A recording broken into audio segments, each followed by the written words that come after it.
తాకట్లో ఉన్న మీ బంగారాన్ని విడిపించి ఆ రోజు ఆన్లైన్ రేటుకి కొంటాం. Sharma gold company. నమస్కారం, వెల్కమ్ టు సుమన్ టీవీ. నేను గీతాంజలి. 2025వ సంవత్సరం వచ్చేసింది. మరి ద్వాదశ రాశుల్లో జన్మించిన వారి జాతక ఫలితాలు ఏ విధంగా ఉండబోతున్నాయి? మెరుగైన ఫలితాల కొరకు ఎటువంటి పరిహారాలు వారు చేసుకోవాలి?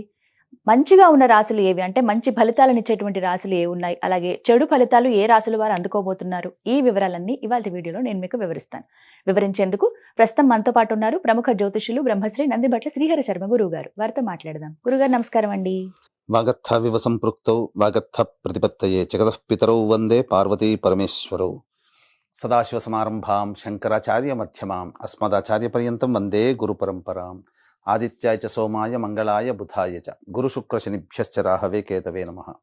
శృంగేరి జగద్గురు పీఠాధిపతులకి, కంచి పీఠాధిపతులకి నమస్కారములు తెలియజేసుకుంటూ కార్యక్రమాన్ని ప్రారంభిద్దాం.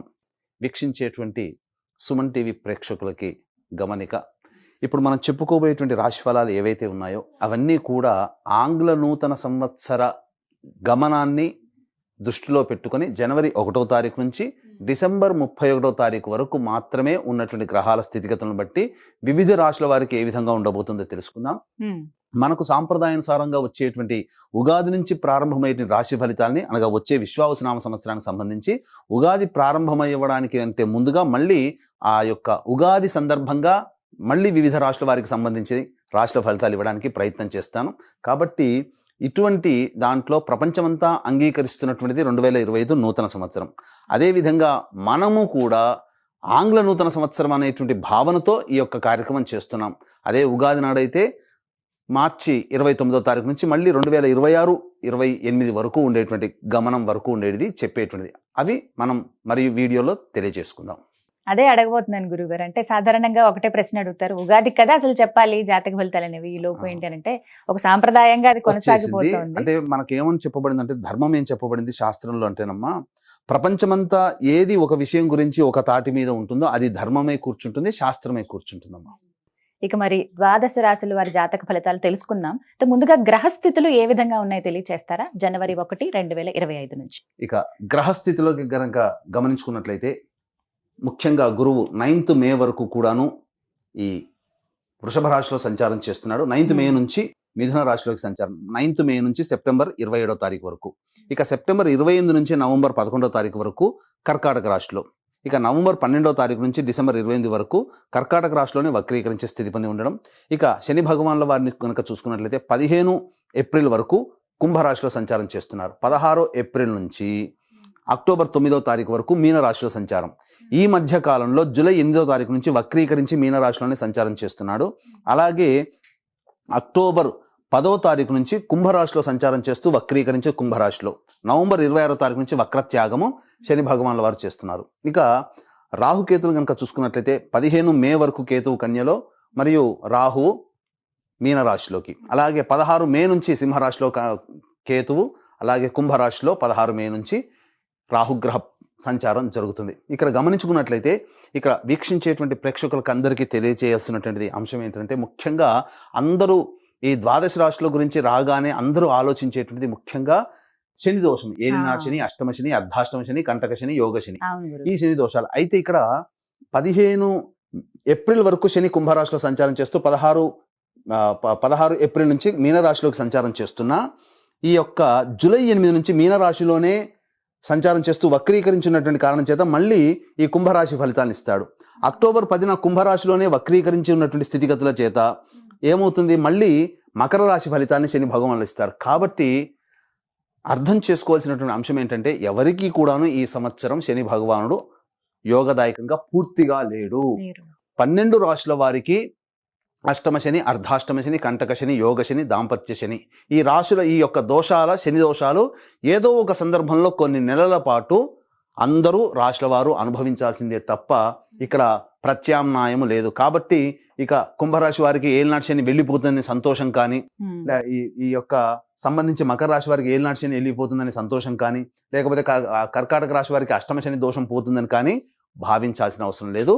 వృశ్చిక రాశి వారికి అర్ధాష్టమ శని దోషం పోతుందని కూడా భావించాల్సిన అవసరం లేదు. ఎందుకంటే శని మళ్ళీ రుజుమార్గంలో వెళ్ళి మళ్ళీ వక్ర మార్గం చేత వక్రగతిన సంచారం చేస్తున్నటువంటి కారణం చేత 12 రాశులు శని ప్రభావానికి గురవుతాయి. కాబట్టి ఈ సంవత్సరం అన్ని రాశుల వారు శని దోష పరిహారములు ఖచ్చితంగా చేసుకోవలసినదే, అందులో సందేహం లేదు. మరి 2025వ సంవత్సరానికి గ్రహస్థితులు ఎలా ఉన్నాయో చెప్పారు. ధను రాశి వారి జాతక ఫలితాలు తెలుసుకోవాలనుకుంటున్నామండి. ఏ రంగం వారికి బాగా కలిసి వస్తుంది, అసలు ఈ సంవత్సరం వాళ్ళకి ఎలా ఉండబోతోందో వివరించండి. జనవరి 1వ తారీఖు నుంచి డిసెంబర్ 31వ తారీఖు వరకు ధనుస్సు రాశి వారికి గ్రహ సంచారం ఎలా ఉందో మనం తెలుసుకుందాం. ఈ యొక్క 2025వ సంవత్సరంలో యోగములు అవయోగములు, మంచి చెడు, కష్టము సుఖము ఎలా ఉంటుందో, ఏ సమయంలో ఉద్యోగంలో ప్రయత్నం చేయాలి, ఏ సమయంలో వ్యాపారం బాగుంటుంది, ఏ సమయంలో అన్ని రంగాల్లో ఉన్నటువంటి వాళ్ళకి మంచి చెడు ఎప్పుడు జరుగుతుందనే విషయాల గురించి క్లుప్తంగా తెలియజేసుకునే ప్రయత్నం చేద్దాం. ముఖ్యంగా గమనించుకున్నట్లయితే మనం 9వ తారీఖు మే వరకు ఈ యొక్క గురుడు ధనుసు రాశి వారికి వృషభ రాశిలో సంచారం చేస్తున్నాడు. కానీ షష్టమ గ్రహ ప్రభావమే, షష్టమ రాశి. కానీ వక్రీకరించి మార్చి 31వ తారీఖు వరకు ఉన్నటువంటి కారణం చేత జనవరి 1వ తారీఖు నుంచి మార్చి 30వ తారీఖు వరకు పంచమ రాశి ప్రభావాన్ని కూడా మీకు ఇవ్వబోతున్నాడండి. అసలు చెప్పాలి అంటే చాలా ఆనందంగా ఉంది ధనుసు రాశి వారికి. ఈ యొక్క సంవత్సరంలో కొన్ని రాశులు అద్భుతమైనటువంటి యోగాలే, కానీ ధనుసు రాశి వారికి సంపూర్ణంగా అన్ని గ్రహాలు యోగిస్తున్నాయి. కాబట్టి మంచి ఎలా ఉండబోతుందో తెలియజేస్తున్నాను. జనవరి 1 నుంచి ఏప్రిల్ 1వ తారీఖు వరకు, కనుక మార్చి 30వ తారీఖు వరకు గురుడు వక్రీకరించి వృషభ రాశిలో ఉన్నటువంటి కారణం చేత ఈ యొక్క రాశి ప్రభావాన్ని కూడా అందజేయబోతున్నాడు. తద్వారా ఏమవుతుంది, పెద్దల యొక్క సహాయ సహకారాలు, మీ ఆలోచన ఏదైనా కానీ ప్రతిదీ చురుగ్గా ఆలోచన చేయడం, మంచి జరగడం అనేటువంటిది ధనుస్సు రాశి వారికి కలగబోతుంది. అయితే షష్టమ రాశిలోకి ఏప్రిల్ 1వ తారీఖు నుంచి 9 మే వరకు మాత్రమే అనుకూలంగా లేదు. ఇదొక్కటే అనుకూలంగా లేదు. ఇక చూసుకున్నట్లయితే మే 9 నుంచి సెప్టెంబర్ 27వ తారీఖు వరకు అద్భుతం మిథున రాశిలో సంచారం చేస్తున్నాడు. ఇక సెప్టెంబర్ 28వ తారీఖు నుంచి నవంబర్ 11వ తారీఖు వరకు కర్కాటక రాశిలోకి ప్రవేశం చేయడం. ఈ సమయం కొంత ఇబ్బందికర పరిస్థితి. ఇక నవంబర్ 12 నుంచి డిసెంబర్ 28వ తారీఖు వరకు కర్కాటక రాశిలోనే వక్రీకరించే స్థితి పొంది ఉండడం. కాబట్టి గురుబలం లేకపోతే ఏమవుతుంది, విద్యా వ్యవస్థలో కానీ, కాబట్టి ధనపరంగా సంతానపరంగా కొన్ని సమస్యలు ఎదురవుతాయి. కాబట్టి మీకు విద్యార్థులు ఏ సమయంలో చాలా జాగ్రత్తగా ఉండాలి, 1 ఏప్రిల్ నుంచి 9 మే వరకు విద్యార్థులు జాగ్రత్తగా ఉండండి. ఎక్కువ కఠోర శ్రమ చేయండి, దైవానుగ్రహాన్ని పొందండి, తల్లిదండ్రులని పెద్దల్ని ఏమాత్రం కూడా బాధ పెట్టకండి. ఆ ప్రభావం విద్య మీద పడుతుంది, మీరు రాసే పరీక్షల మీద పడుతుంది. కాబట్టి మంచితనము, దైవానుగ్రహం పొందే ప్రయత్నం చేయండి. ఇది సమయం. ఇక మళ్ళీ సెప్టెంబర్ 28 నుంచి నవంబర్ 11వ తారీఖు వరకు ఉన్నటువంటి సమయం కూడా అనుకూలం కాదు విద్యార్థులకి. కాబట్టి విదేశీయానము, విదేశీ విద్య కోసం ఈ సమయంలో ప్రయత్నం చేస్తే కొన్ని ఇబ్బందికర పరిస్థితులు అనేటువంటివి ఉంటాయి. కాబట్టి ఇక అన్ని రంగాల్లో ఉన్నటువంటి వారికి ప్రధానంగా మంచి చెడు అనేటువంటిది మనం చెప్పుకుందాం.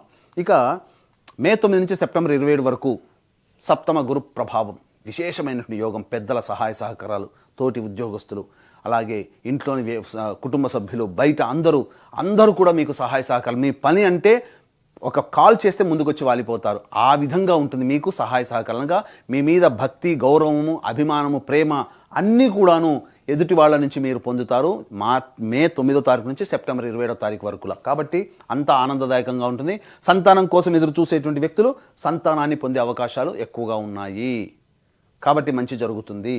ఇక ఈ సంబంధించినటువంటిది ప్రభావంగా సెప్టెంబర్ 28వ తారీఖు నుంచి నవంబర్ 11 మధ్యకాలంలో కర్కాటక రాశిలో సంచారం చేస్తున్నటువంటి కారణం చేత ఏం జరుగుతుంది, ముఖ్యంగా సంతాన నష్టం జరిగే అవకాశం ఈ సెప్టెంబర్ 28 నుంచి నవంబర్ 11. మీరు అనుకున్న మనిషి లేదా మీది అనుకున్న వస్తువులు, మీది అనుకున్న స్థిరాస్తులు అవి మీ నుంచి కొంత దూరం అయిపోతాయి ఈ సెప్టెంబర్ 28 నుంచి నవంబర్ 11 మధ్యకాలంలో. ఇది గురువుగారు. కాబట్టి గురువుగారు ఎప్పుడు బాగుంటారు, ఏ సమయంలో బాగుండదు అనేటువంటి విషయం తెలుసుకుంటే మిగతా సమయం అంతా బాగుంటుంది కదా. ఏ సమయంలో బాగుండరు, అశుభ ఫలితాలు ఇస్తారంటే 1 ఏప్రిల్ నుంచి మే 9 వరకు బాగోలేదు, సెప్టెంబర్ 28 నుంచి నవంబర్ 11 వరకు బాగోలేదు. ఇక మిగతా సమయం అంత సమయం కూడా గురువుగారు ఈ యొక్క ధనుసు రాశి వారు చేసుకున్నటువంటి పుణ్యం గురువుగారు చాలా యోగిస్తున్నారు, గురుగ్రహము. కాబట్టి శుభదమైనటువంటి స్థితి, రాశినాథుడండి, ఇంతకన్నా ఇంకేం కావాలి.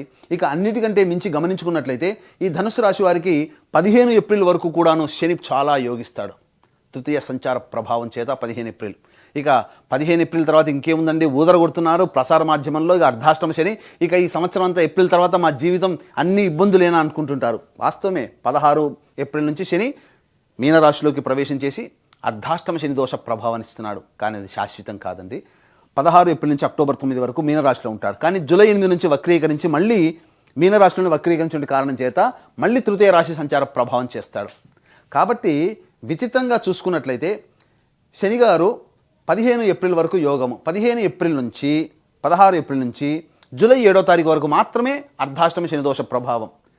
కానీ రాహు ఇక్కడ 16 మే నుంచి యోగదాయకంగా ఉన్నాడు. కాబట్టి ఒక రకంగా చెప్పాలంటే అసలు ఈ యొక్క ధనుస్సు రాశి వారికి 16 మే నుంచి చెప్పాలంటే 16 మే నుంచి రాహువు, శని, గురువు ఇక ముగ్గురు కలిసి మిమ్మల్ని పరిగెత్తిచ్చేస్తారు. అన్ని విధాలుగా యోగదాయకంగా ఉంటుంది.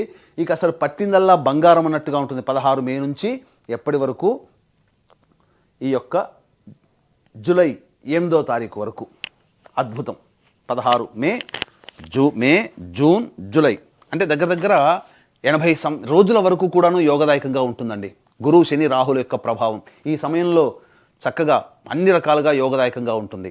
ఇక అక్టోబర్ 10 నుంచి విచిత్రం ఏంటంటే ధనుసు రాశి వారికి అక్టోబర్ 10 నుంచి కుంభంలోని వక్రీకరించిన కారణం చేత కుటుంబ శని దోషం అనగా ఏలినాటి శని దోషం పోయింది అని అనుకుంటున్నారు కదా.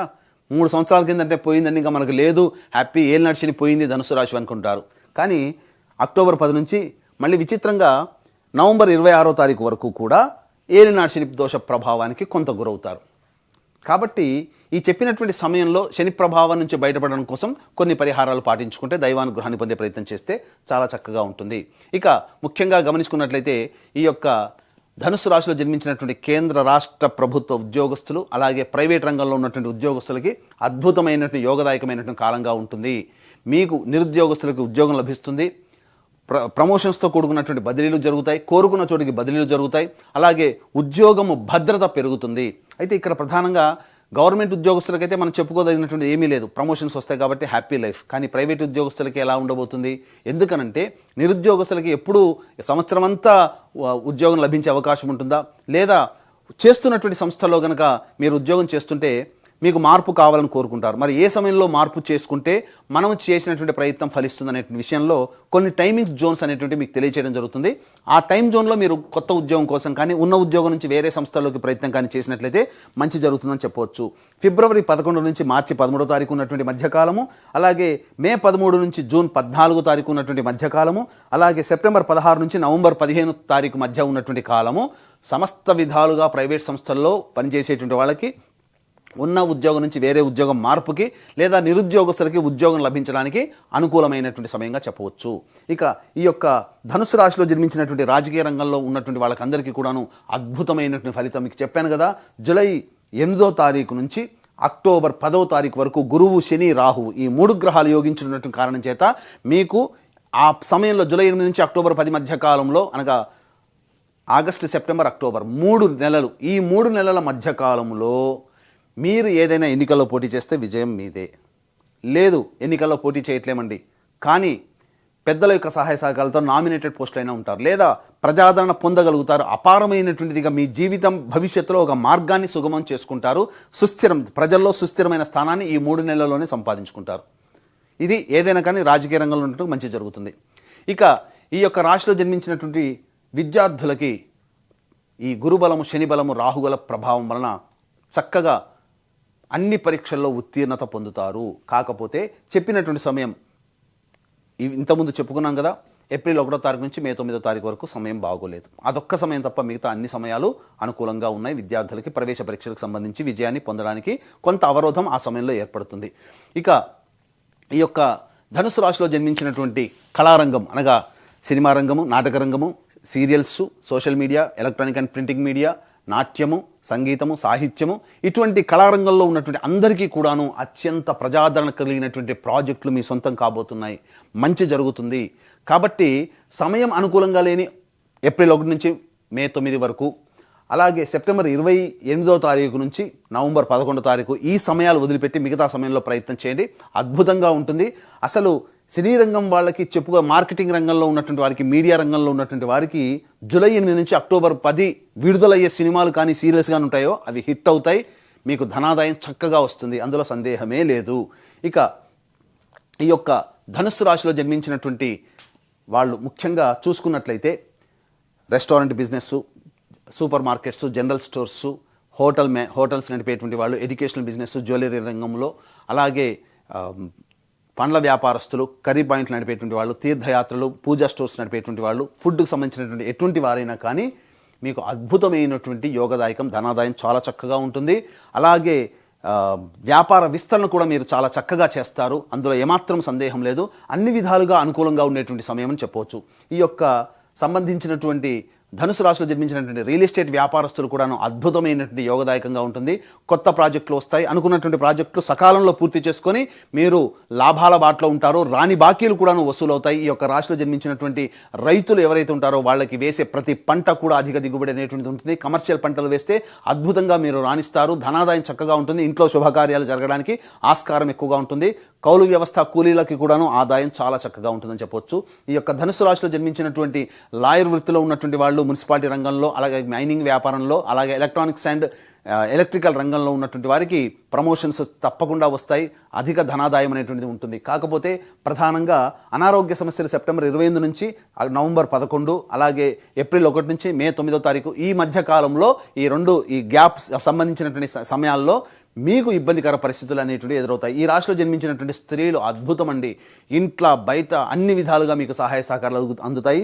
మిమ్మల్ని చూస్తేనే మీలో ఒక గౌరవ భావం పెరగడం, తద్వారా మీకున్నటువంటి అన్ని సమస్యలను ఎదుటివారు కాగల కార్యం గంధర్వులే తీర్చినట్టుగా అన్నీ మీకు తోడై, మీకు మీ ఇంటి వాళ్ళు బయటి వాళ్ళు అన్నీ మీకు సమస్యలకి తోడు నీడగా ఉండి మీ సమస్యల్ని పరిష్కరిస్తారు.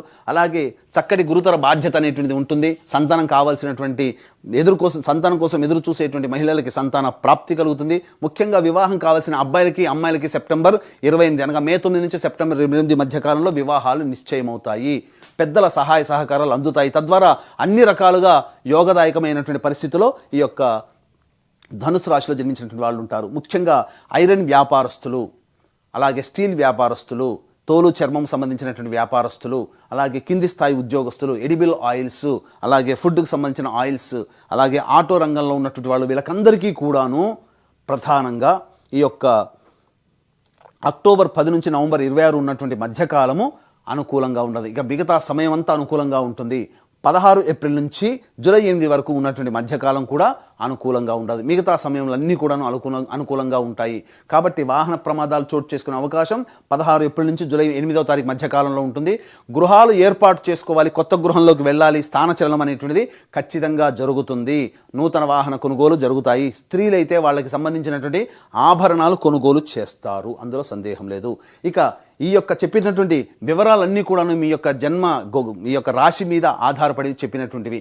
కాబట్టి మిమ్మల్ని ప్రభావితం చేసేది మీకు వివాహం అయితే మీ భార్య లేదా భర్త, సంతానం యొక్క జాతకము, వివాహం కాకపోతే తల్లిదండ్రులు, తోడబుట్టినటువంటి వాళ్ళ జాతకము మీ మీద ప్రభావాన్ని చూపుతాయి. కాబట్టి మీ యొక్క అభ్యున్నతిని చూసి ఈర్ష్య, అసూయ, ద్వేషాలు ఎక్కువగా ఎదుటివారి ద్వారా మీకు కలుగుతాయి. కాబట్టి ఈ యొక్క 2025 సంవత్సరంలో అనుకున్నటువంటి పనులన్నీ కూడా మీకు జరిగిపోవాలి.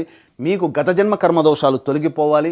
అలాగే ఈ సంవత్సరం అంతా కూడా 12 రాశుల వారికి శని దోషము ప్రభావంగా ఉండబోతుంది. కాబట్టి మీకు జాతకరీత్యా కలుగు విద్య, వివాహ, ఉద్యోగ, దాంపత్య, సంతాన, అనారోగ్య సమస్యల నివారణకి ప్రధానంగా ఈ సంవత్సరం అంతా అన్ని విధాలుగా బాగుండాలనే సదుద్దేశంతో మీ కుటుంబ సభ్యుల అందరి గోత్రనామాదులతో సర్వదోష నివారణ పూజలు, హోమాలు, కర్మదోష నివారణ హోమాలు, గత జన్మ కర్మదోషాల నివారణ హోమాలు అనేటివి జనవరి 13వ తారీఖు రోజున ప్రారంభించడానికి శ్రీకారం చుట్టబోతున్నాం.